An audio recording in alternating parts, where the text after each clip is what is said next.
So today we're going to be starting out today's build with solar ignitions in mind. Gunpowder Gamble. Defeat targets with abilities, solar debuffs, or solar weapons to charge up an explosive solar explosion. Throw the solar explosive and it can be shot in midair to cause an ignition. Underscore stacks equal 1 ignition, but if we're able to shoot the dynamite out of the air, we will bypass that whole mechanic. With this build in mind, the knock 'em down perk while radiant final blows with your equipped throwing knife will refund your melee energy. Now, the way to throw a knife, hitting any scorched targets will ignite them. This is the overall build. Has some discipline mods in there, some things to round out my resilience, but overall this is the build if you want to take it into its full account of my hunter. Now, everything is subject to change if you want to change it around to put it on your armor. Now, we are going to see a lot of Strident Whistle bow gameplay inside of this footage, and that's for good reason. Now, the Strident Whistle bow here acts as the Scorch Maker. It has the incandescent perk on it. It is a solar weapon, so that does build up our Gunpowder Gamble, and it also is a precision frame bow. So how does Lucky Pants fit into this build? Well, the crux to Lucky Pants is that your primary hand cannon is now one of your DPS options. Now, when the damage works, when it works is good. The Lucky Pants, when you ready a fully reloaded hand cannon, deal kinetic damage or damage that matches your subclass energy. Each hit from the hand cannon increases damage of the next shot. Now, the Lucky Pants itself does work really good in PvE, but it is not a good PvP option, as you don't get that damage bonus, that 6% damage bonus.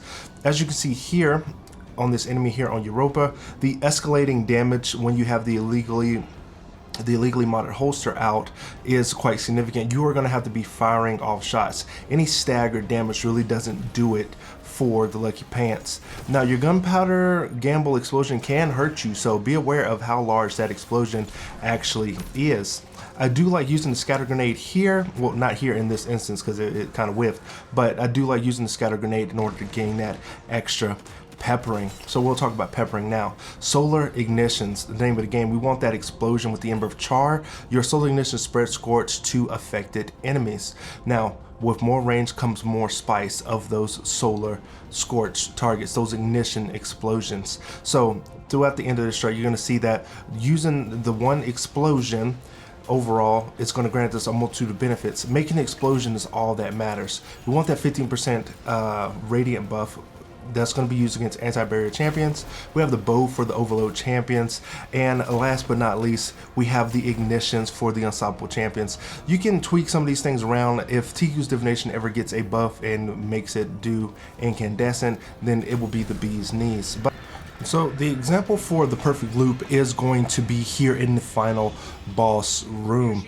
Like I said, if TQ's divination ever gets incandescent, then it'll be good. Then we could take out the Strident Whistle, but for now, this is what we have. I'm using the linear fusion rifle to put out that DPS. I'm using the scatter grenade in order to stack on those minor scorch buffs so that I can use my precision throwing knife in order to throw it at an enemy and ignite them.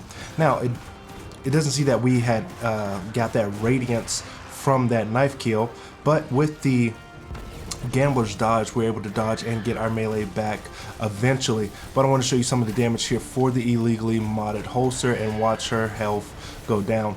The Titan did end up using his super, but she put up a shield. We're going to cause more scorch stacks. We're going to destroy mobs of enemies, generate orbs of power, and we are going to build up our Gunpowder Gamble.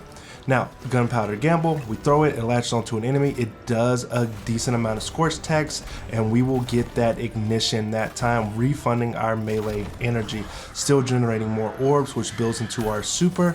We're going to pepper her, we're going to ignite her, and then use our super. That is the loop for the build, and I hope you guys did enjoy the video, and I'd like to thank you guys for watching, and I will see you in the next one.